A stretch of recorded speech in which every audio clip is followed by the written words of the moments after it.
As evening approached, I hurriedly pressed the elevator button, holding a box of fresh cake.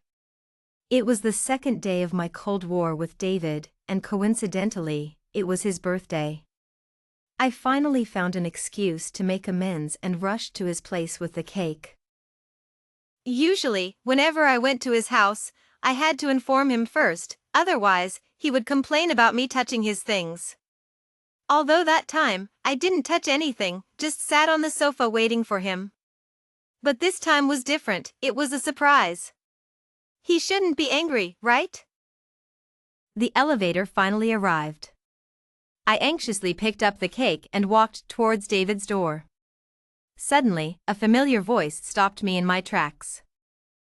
What? Do you actually have feelings for her now? Don't forget, it was you who said you wanted to help me get revenge. Hearing this voice, I felt like I had fallen into an ice cellar. How could David know her? Before I could come up with an excuse for him, his voice urgently came through. Don't be mad. How could I like her? I'm just playing around with her. Why are you taking it seriously? Don't worry, I've already proposed to her. She'll be at your mercy in the future. Each word pierced my heart, making it colder and colder. I don't know how long it took, but David finally managed to calm Emily down. Emily's last words were, When you get engaged, I want to be there. I want her parents to see what a shameless woman she is. Of course, you have to be there to witness the moment of victory. My boyfriend was planning to use our engagement party as a tool to entertain another woman. I tried to force a smile, but I couldn't even manage a bitter one.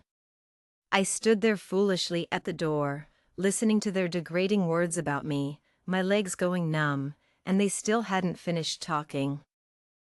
Finally, Emily said she was leaving. I snapped back to reality and hurriedly ran to the stairwell. I crouched by the door, peeking through a small gap, watching David's submissive behavior towards Emily. My heart felt like it was being cut by a knife, the pain excruciating. After seeing Emily off, David's face immediately turned cold. I saw him pick up his phone, not knowing who he was messaging, muttering. Getting bold now. When I picked up my phone, I realized his earlier stern face was directed at me. He said, Today is my birthday, did you forget? Who are you having dinner with again? I'm a director and not as busy as you. I'm telling you, if you're not here by 8 tonight, we're breaking up. His audacious attitude was something I had indulged over the days. Although David was 2 years older than me, he always acted particularly spoiled over trivial matters, a result of being pampered by his family. I was happy to spoil him too, but now. I smiled bitterly. So this is what it feels like to suffer from one's own actions. I looked at the cake in my hand, suddenly feeling it was as heavy as 1,000 pounds, too heavy to lift. I left the cake in that stairwell, along with the ring David had given me. The first time I met Emily was at my previous company. At that time, my immediate supervisor, Michael, was explaining the plan's improvement measures to me. Unintentionally, we bumped shoulders. He leaned over to look at the computer, and to others, it might have seemed very intimate. But in reality, we didn't have much physical contact, so neither of us thought much of it and continued our discussion. However, someone with a penchant for gossip took a photo of that moment and sent it to Emily. The next day at work, as soon as I sat down, Emily, who had been waiting, stormed up to me like a madwoman and slapped me. You wretch! How dare you seduce my husband? I was stunned by her slap, feeling nothing but the sharp pain on my face. Emily wanted to continue hitting me, but fortunately, Michael grabbed her hand. What are you doing here? You're yelling at me because of this wretch. Are you protecting this vixen? Michael had no idea what she was talking about and could only desperately shield me from Emily's frenzied attacks. Afterwards, Michael publicly apologized to me and dealt with the person who took the photo. But from that moment on, Emily had her eyes on me. I didn't know if she had some sort of paranoia, but every time I appeared at the company, she would stand at the entrance, staring at me, afraid that I might have any intimate interaction with Michael. She drove me to the point of a nervous breakdown, so I voluntarily resigned. The day I packed my things and left, Emily snorted coldly and finally moved away from the company entrance. The new job I found was at David's company. Why did you leave your previous job? I calmly gave a templated response, and he looked at me with a seemingly meaningful gaze. I thought he was dissatisfied with my perfunctory answer. Looking back now, it was all a sign. I returned home like a walking corpse, and as soon as I got there, David called. I looked at the buzzing phone, feeling a faint hope. Had he seen the cake? Was he calling to explain? I made excuses for him and answered the call with a bit of anticipation, only to be met with David's sarcastic tone. Oh. You're finally answering the phone.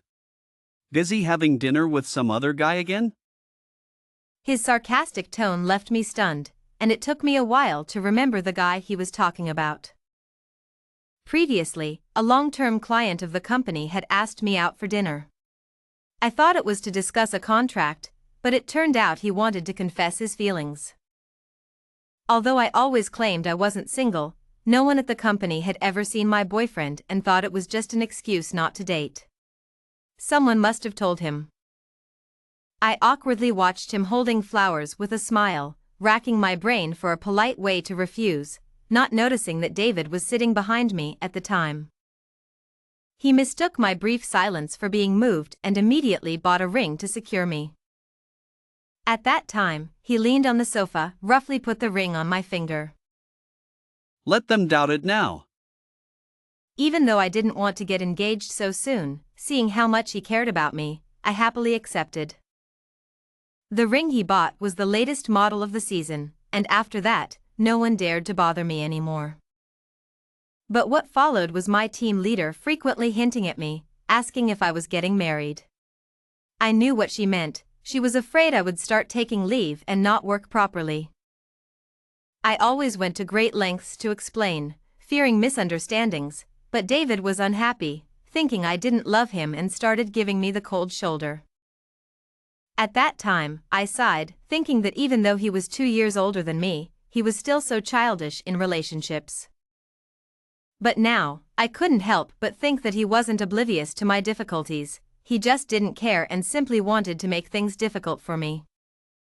I suddenly thought, did he buy me the ring because he was afraid I'd leave and he wouldn't be able to get revenge on Emily?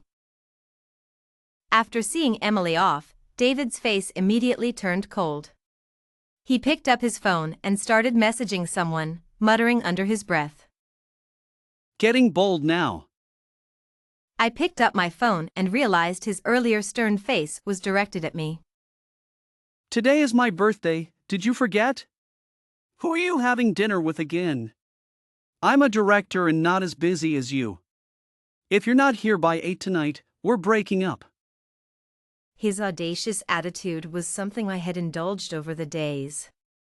Although David was 2 years older than me, he always acted particularly spoiled over trivial matters, a result of being pampered by his family. I was happy to spoil him too, but now. I smiled bitterly. So this is what it feels like to suffer from one's own actions. I looked at the cake in my hand, suddenly feeling it was as heavy as 1,000 pounds, too heavy to lift. I left the cake in that stairwell, along with the ring David had given me. I remained silent for a long time before finally replying to him. Do you know there's a David around Emily? There was an even longer silence on the other end. Who's David? I hadn't worked under Michael for long, but I could tell that the Emily he liked was one who only had eyes for him. If he knew she always had someone else in her heart, Could he still love her wholeheartedly? I didn't reply again. Just thinking about two people losing sleep over me tonight made me feel incredibly satisfied. I closed my eyes and finally fell asleep. When I woke up again, my phone was about to explode with calls, all from Michael. I didn't call back but got up and opened the door. The hallway was filled with smoke, and David was sitting dejectedly in front of my door. He only reacted when he heard the door open. Lily, What are you doing here? can we not break up? Sure, then tell me, who is Emily to you? The air fell silent for a moment, and David clammed up again. Not breaking up? Are you waiting to humiliate me at your engagement party? I never intended to hurt you. I'm sorry. Forget it, David. I'm not someone who clings on. From now on, we have nothing to do with each other. David tried to follow me into the elevator to explain, but I stopped him with my hand. Sorry, I can't stand the smell of smoke, it makes me nauseous. The elevator doors slowly closed, and David's eyes grew dimmer.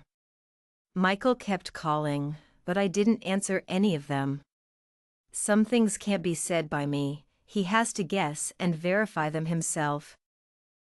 When I arrived at the office, I stared blankly at the setup in front of me.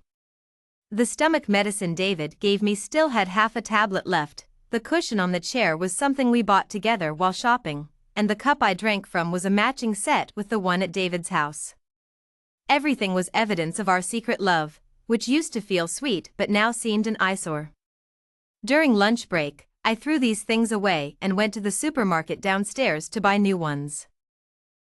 Weren't those gifts from your boyfriend? Why did you throw them away? We broke up. It's not appropriate to keep them. No wonder you're not wearing the ring anymore. Well, breaking up might be good for your promotion and raise. David came out of the break room and heard this. He looked at me silently for a moment before turning back to his office. After work that day, I received a delivery. Inside were new cushions and a cup, identical to the old ones, along with the ring. I returned everything to David, including all the things he had given me. The next day at work, David called me into his office alone. His eyes were calm and deep like an ancient well. How's the project with Macrotech going? Macrotech, my old employer, a company I had always avoided. In the past, David would never have let me handle their projects. The proposal will be ready soon. When do you need it? Tomorrow. Okay. Anything else? David lowered his head in silence, and I turned to leave. Michael had been impatient for a while, and this was the best opportunity for him to meet David. Time flew by, and soon it was the day to meet with Michael's company. When he saw us, Michael's expression changed. I knew what surprised him because I suddenly realized that he and David looked a bit too similar. Just that one face said it all, nothing else needed to be said. This doppelganger story was already set. After sitting down, Michael frequently glanced at David, whose expression remained unchanged. I couldn't help but admire his thick skin. Even with the goddess's legitimate husband confronting him, he remained so calm. After we finished discussing business, Michael casually invited us to dinner, and David did not refuse. As soon as we arrived at the restaurant, we ran into Emily and her mother, who were just about to leave. Seeing David and Michael standing side by side, their faces changed and they froze in place. It seemed even her mother knew about David's existence. This reaction was enough for Michael to make a definitive judgment. Honey, what are you and Mom doing here? Nothing. I brought Mom here for dinner. Honey, what about you? Her eyes couldn't help but drift towards David. Oh? Do you know Mr. David?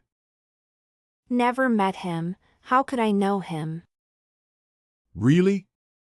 Don't you think Mr. David and I look quite alike? Mr. Michael, we still have business to attend to. Then you guys go ahead, we'll leave first.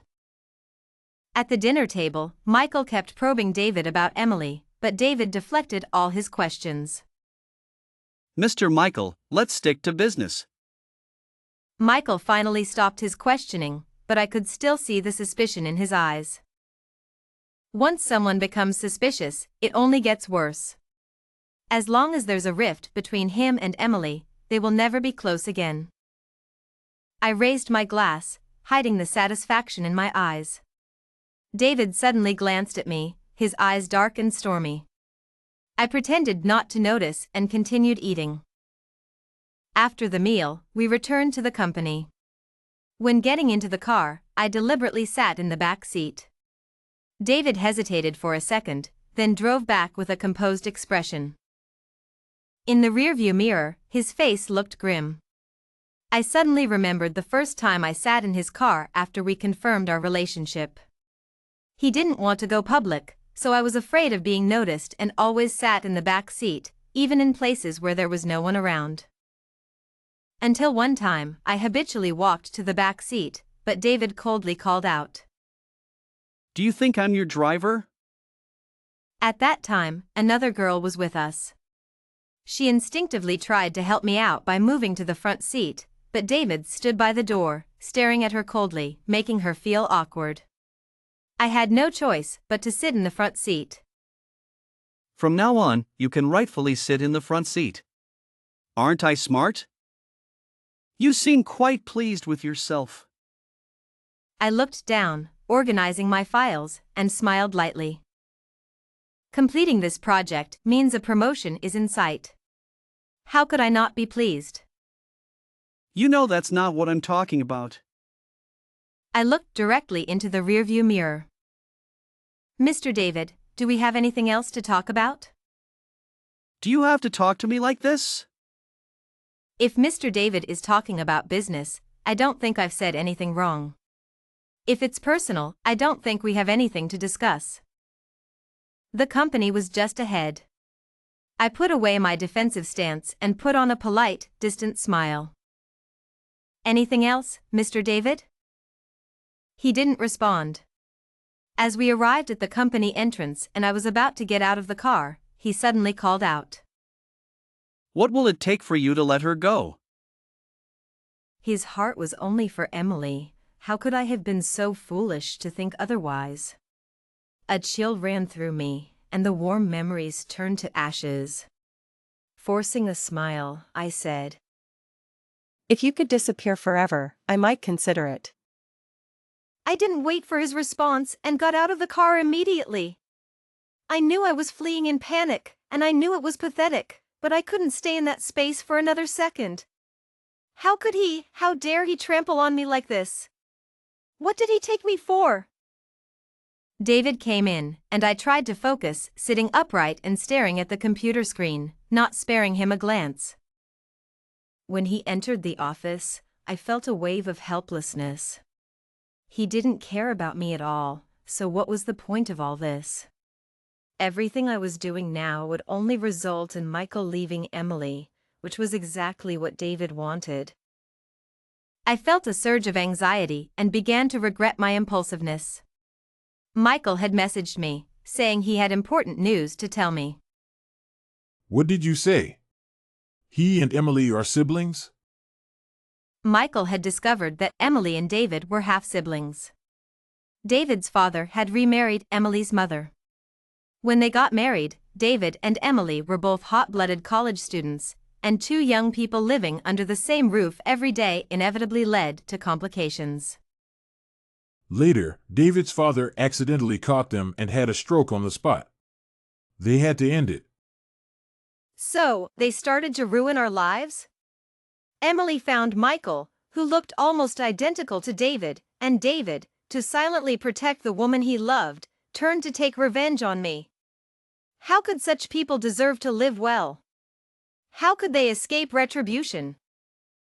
I have an idea. Michael, I need your help. So, you want to use me to bring him down? I took a sip of coffee and nodded slightly.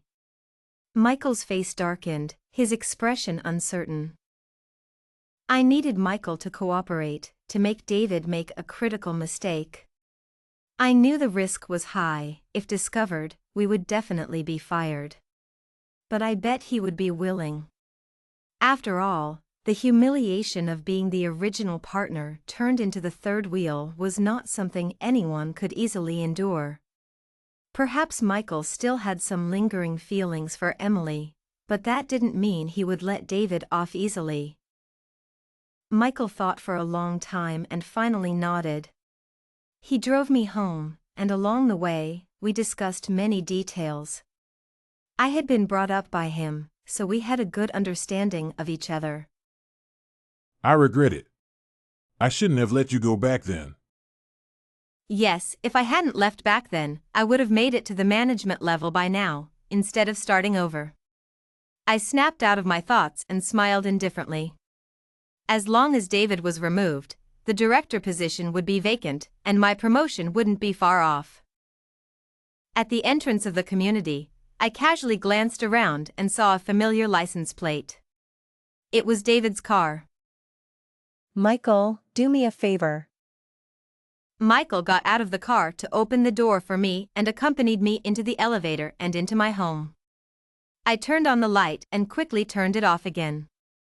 Standing by the window, I watched the car through the gap. I saw David rush out, and soon I heard knocking on the door, getting louder and louder. I waited for a while before turning on the light and opening the door. Are you crazy? Where's that scumbag? Where did you hide him? Are you looking for me, Mr. David? Seeing Michael fully dressed, David relaxed slightly and turned to question me. Why did you bring a strange man home? You know he's married. Why did you turn off the light? Mr. David, it's after work hours. What I do has nothing to do with you. Seeing his loss of composure, I felt a slight satisfaction, but more than that, a sense of revenge. Besides, I'm not a stranger. I'm her. The one she likes. I've always liked him. I hugged Michael back and gave David a provocative look. Moreover, he'll be single soon. The light in David's eyes dimmed instantly, and he shouted in disbelief. Then what do you take me for? Just a substitute. David's momentum vanished, and he looked at me in a daze.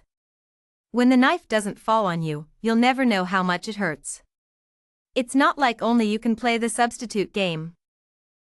The thrill of revenge made me continue to ramble. Do you know why I agreed to your pursuit? Because you look so much like Michael. Although you fall short in many ways, as a high-quality imitation, you've done quite well. Stop it! David couldn't take the blow. He stared at Michael and me embracing, and finally left in disgrace. After seeing Emily off, David's face immediately turned cold. He picked up his phone and started messaging someone, muttering to himself. How dare they? I picked up my phone and realized his earlier stern look was directed at me. Today is my birthday, did you forget? Who are you having dinner with again? I'm a director and not as busy as you. If you're not here by 8 tonight, we're breaking up. His audacious attitude was something I had indulged over the days. Although David was 2 years older than me, he always acted particularly spoiled over trivial matters, a result of being pampered by his family. I was happy to spoil him too, but now. I smiled bitterly. So this is what it feels like to suffer from one's own actions. I looked at the cake in my hand, suddenly feeling it was as heavy as 1,000 pounds, too heavy to lift. I left the cake in that stairwell, along with the ring David had given me. After seeing Emily off, David's face immediately turned cold. He picked up his phone and started messaging someone, muttering to himself. Getting bold now. When I picked up my phone, I realized his earlier stern face was directed at me. Today is my birthday, did you forget? Who are you having dinner with again? I'm a director and not as busy as you. I'm telling you, if you're not here by 8 tonight, we're breaking up. His audacious attitude was something I had indulged over the days. Although David was 2 years older than me, he always acted particularly spoiled over trivial matters, a result of being pampered by his family. I had been happy to spoil him too, but now. I smiled bitterly. So this is what it feels like to suffer from one's own actions. I looked at the cake in my hand, suddenly feeling it was as heavy as 1,000 pounds, too heavy to lift. I left the cake in that stairwell, along with the ring David had given me.